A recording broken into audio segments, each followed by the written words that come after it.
Ma'am today we'll discuss about female partner.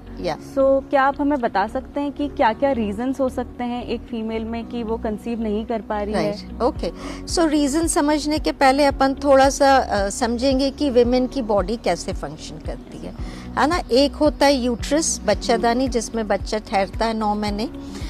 उससे attach रहती है फैलोपियन ट्यूब्स, जो नलियाँ रहती हैं बहुत बारीक सी, जिसमें अंडा और शुक्राणु मिलते हैं, और रहती है ओवरीज, अंडाशय, जिसमें एग्स रहते हैं।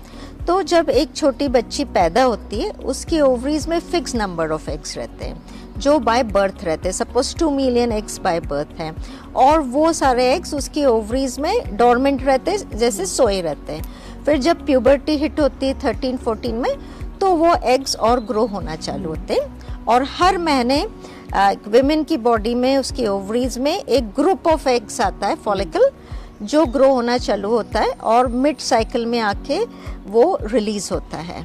और जब वो रिलीज होता है, फिर वो ट्यूब्स में आता है।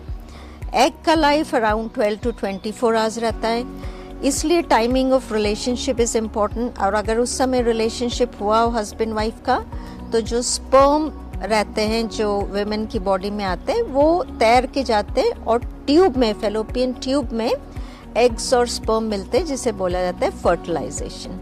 अगर फर्टिलाइजेशन होता है तो एम्ब्रियो बनता है, और फिर वो एम्ब्रियो आके यूट्रस में चिपकता है, और फिर वो डेवलप होके एक बेबी का फॉर्म लेता है। तो ये पूरा फंक्शनिंग एक विमेन की बॉडी में चलता है, और ये सारा रहता है हार्मोनल कंट्रोल में।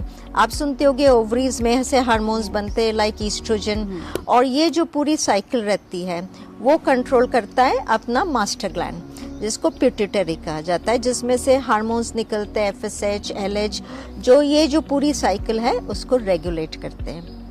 और दूसरे भी हार्मोन्स रहते हैं लाइक थायराइड, ग्रोथ हार्मोन, उनका भी रोल रहता है फीमेल रिप्रोडक्टिव फंक्शन में। तो आपने ये मैकेनिज्म समझा कि कितना डेलिकेट रहता है, और कितना प्रिसाइज, और टाइमिंग इज ऑल्सो इम्पॉर्टेंट। तो इस मैकेनिज्म में अगर कोई भी प्रॉब्लम होती है, then it will cause problem getting pregnant.